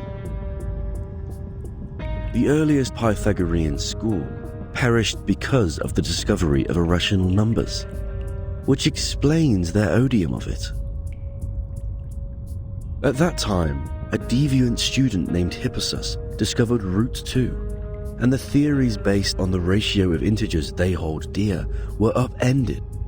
Hippasus himself was drowned in the sea. This apple assumes they see the integers as the standard of virtue, and people can increase the number they rank through study and self-improvement. Besides, they are convinced that a numerical code is hidden in everything and everyone. Whoever can solve the code can obtain the truth of the world. All right, now I know what's going on.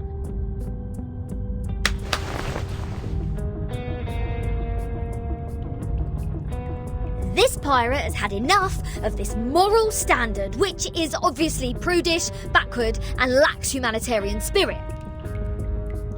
I'm going to tackle the root cause of this misfortune.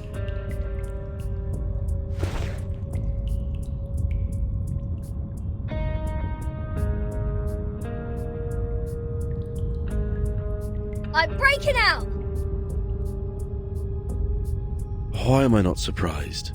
The captain quickly gives the sufficient and prerequisite condition to prove herself an irrational number. This apple may be able to offer some help.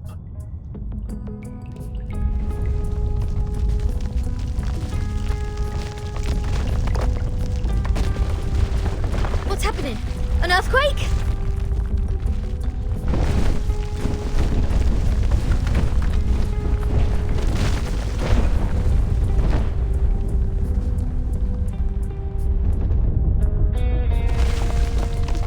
All Abraxases are flying in the same direction. Is this their habit, or... Ah! The roof is about to collapse!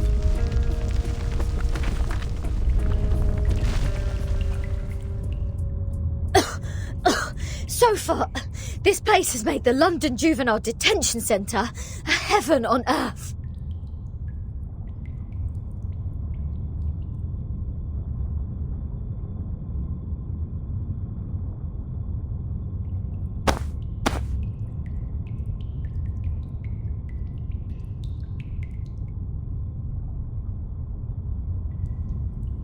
Oh, is there a piece of paper? Did one of the Abraxases drop this? Strange.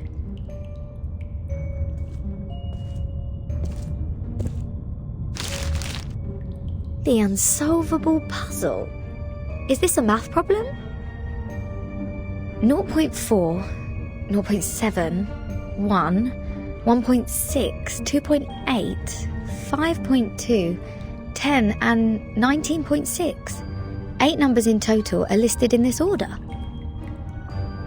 There are 8 symbols below, respectively representing the Sun, Mercury, Venus, Earth, Mars, Jupiter, Saturn and Uranus.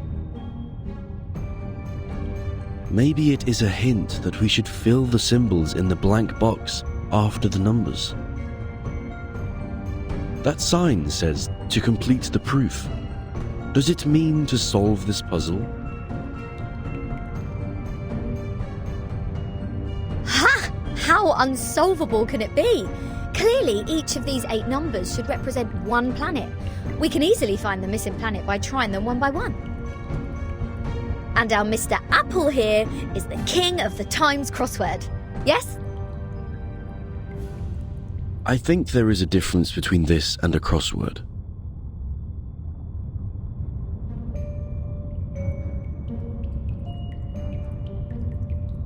In this Apple's humble opinion, the ratio of certain numbers should match this number sequence, such as the radius, volume, or rotation period. Wouldn't the Sun be absurdly large if these numbers stand for their sizes?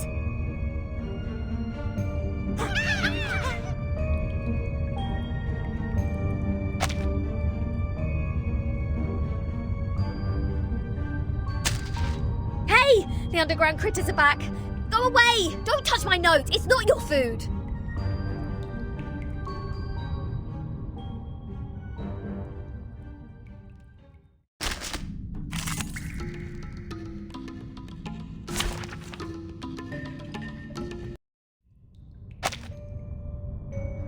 Hold on please, Captain. Seems like the critters are trying to tell us something. They are pointing at the sign of the sun. Is that so? Even the critters on this island know math. The sun. What if the sun is just here to serve as a reference point? I read an IAU's report in the Times 2 years ago. You know, the International Astronomical Union. Earth's average distance to the Sun is approximately 93 million miles. As for Mercury, the average distance is 36 million, and Venus 67 billion miles. Let's say if we take the distance between Earth and the Sun as one astronomical unit, then the distance between the Sun and Mercury would be approximately 0.4 units, and Venus 0.7 units. There you go! These numbers are the ratio of their average distance to the Sun to the Earth-Sun distance.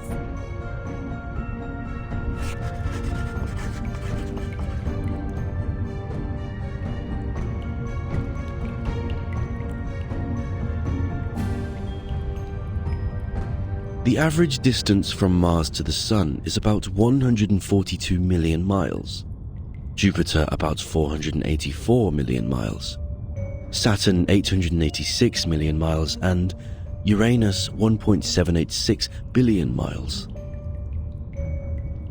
By rough calculation, and if we round the results to one decimal place, Mars would be 1.6 unit, Jupiter 5.2 unit, Saturn 10 unit, and Uranus 19.6 unit. That's weird. All these numbers one can hardly remember have become so clear in my mind. But if these numbers stand for the ratio of distance, what's the planet for 2.8? There's no planet between Mars and Jupiter. If the Sun is the reference, we will have one planet missing here. Is it really a puzzle unsolvable? Aha! Nothing is unsolvable. You are looking at the solution. There must be one planet out there, unknown to us as of yet, located between Mars and Jupiter.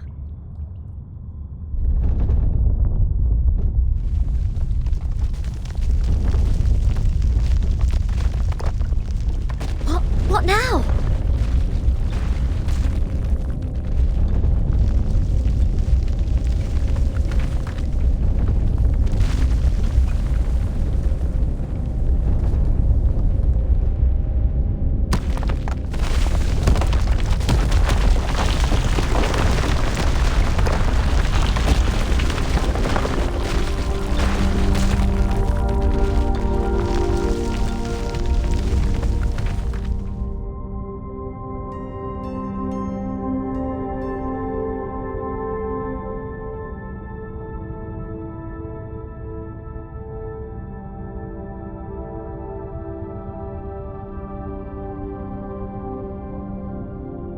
What is this?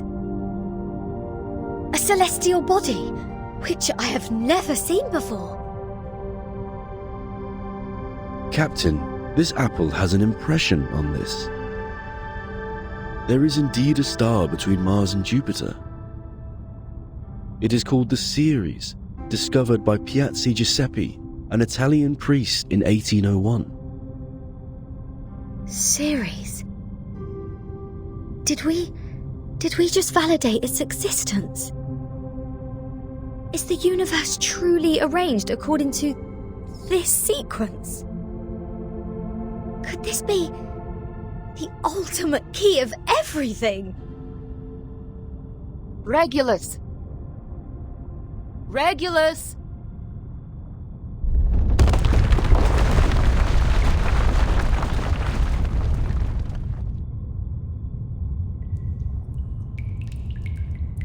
What are you doing?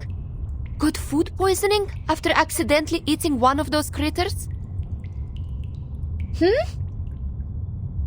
Odd. My head hurts. What was that?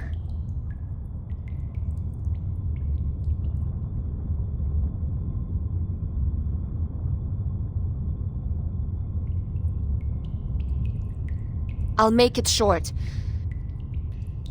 Stanetta is in detention. They're planning to sentence her to death by giving her the poisoned wine. Hey, what?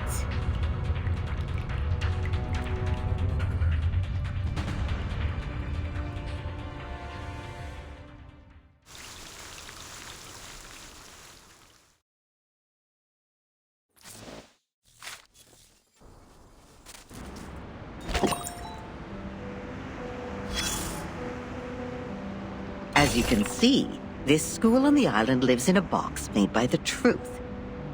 Even if they have a donut in their hands when they are hungry, they still see a topological space. Like the cute ring attached to an initiation toy.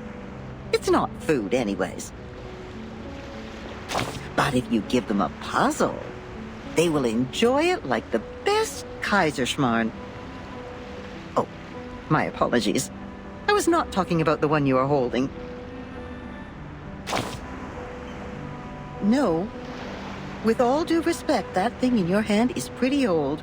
The mold on it seems to come from the 18th century, judging from the smell. I'm sure you know it will make you sick if eaten.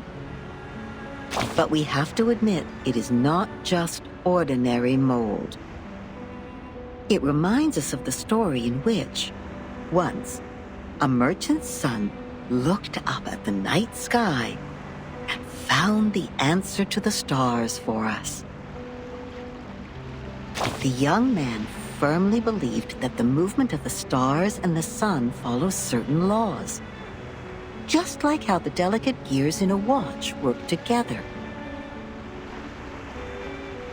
And his point was even proven correct by Zeus's grandfather. When another gentleman observed the sky through the reflecting telescope he took great pains to make, a celestial body was exactly there. What was it called? 19.6. The 8th number in the sequence, the 7th planet in the solar system, and the legendary God of the Sky. If the world was not created by God, are there any theories we can use to explain such a beautiful law? Yes, the one that says it never actually exists. Anyone can see the breach in this number sequence. That is the planet, which is supposed to be the 5th number in the sequence. I mean, how come we have never seen it before, if it does exist? Either God is wrong, or we've been blind all this time. What do you think? Yes, such a planet definitely exists, and as expected, it was discovered in the end. Yes, that's the Ceres.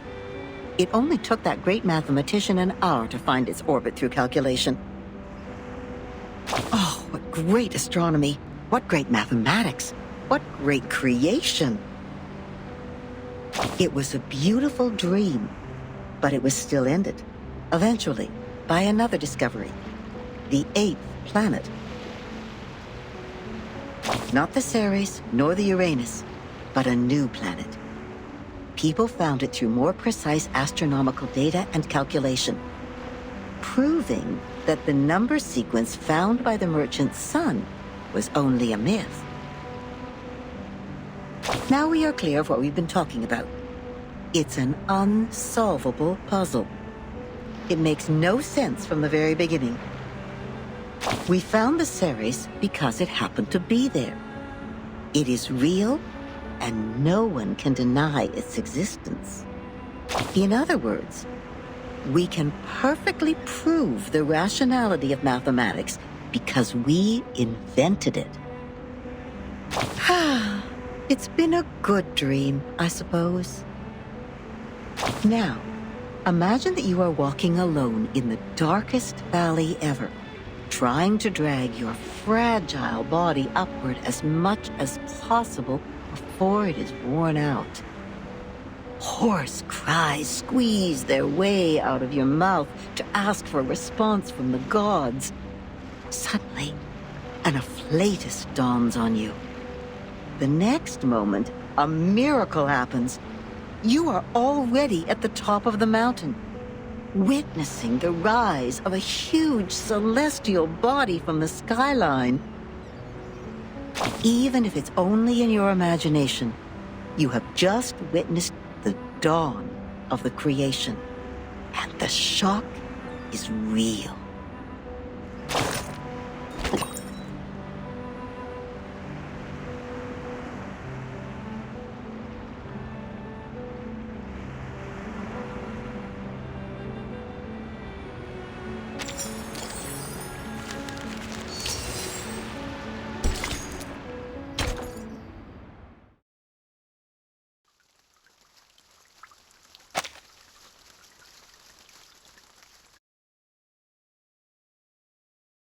An old admonition is engraved here. Let no one ignorant of geometry or the irrational numbers enter. 37 told me you are the integers. She's the genius kissed by the god of truth.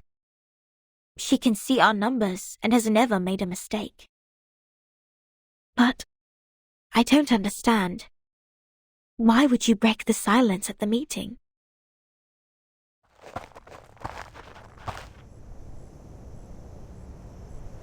I apologize, Miss Sophia. I won't defend our behavior. You may save that apology for later. If you can persuade more than half of the people to vote for your friend's commutation, perhaps she won't be sentenced to death. I have gathered some case files from the past. I hope it will be of some help.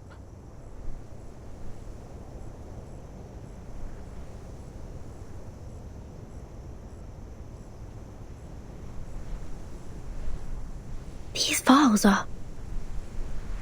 But won't you be in trouble for helping us? I have my own reasons.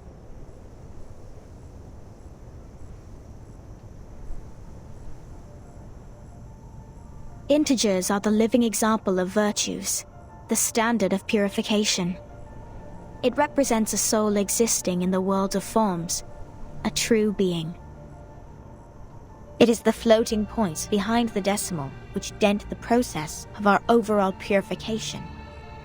The evil. The ones who violate rules knowingly. The ones who turn a positive number into negatives. And a civil person, a criminal.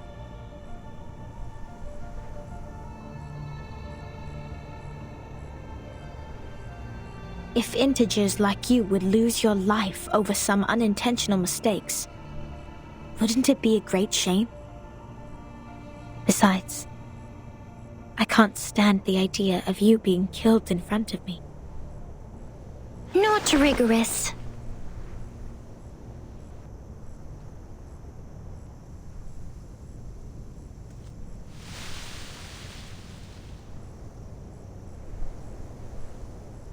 For one thing, we still don't know Vertin and Sonetto's numbers. For another, the fact that every crow we've seen is black doesn't necessarily entail that the next crow will also be black. Even if every virtuous person we met has been an integer, we can't be certain that the next one will still be an integer. Same case for irrational numbers. You're right, 37. But people always tend to believe that virtuous people are integers. That is what we call belief. Correct, but not entirely correct. Everyone can make mistakes. Numbers are just numbers. They are not associated with virtues. Unlike me, you're always right, 37. I don't know what differs us.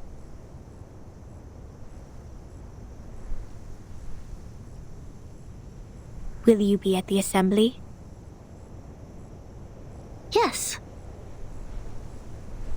Then I will leave them with you. I'm not qualified to set foot in the Hall of Truth. I have done poorly in receiving the guests. I will ask 6 for my punishment after the assembly. Huh? So you are not coming back to my laboratory? Neither will you help me review the calculation results or sort out the books? The scripture shall not be challenged. What's more, any students here can help you in the laboratory. It doesn't have to be me.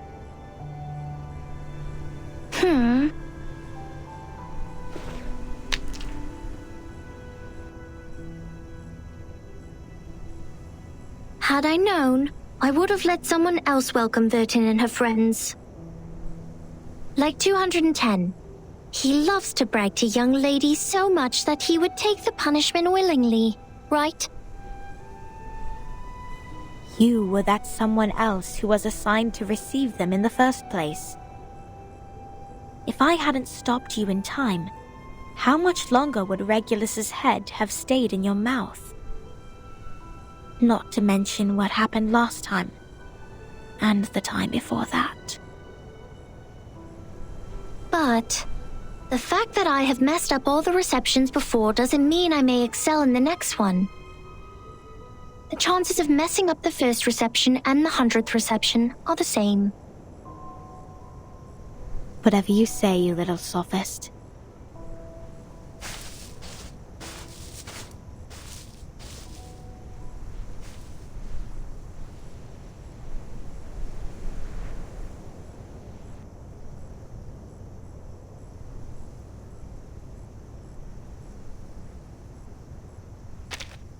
Everyone says so. But compliments won't help her find her number.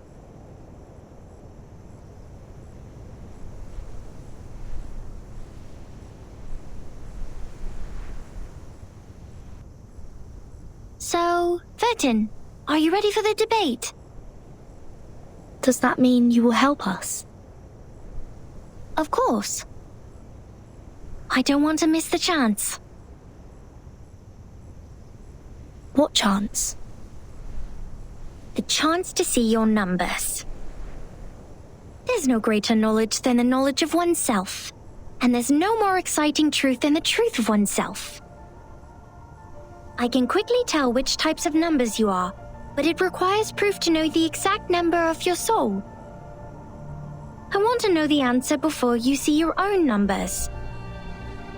So it's 37 who proves it, not Vertin. I'd be glad to give this chance to you.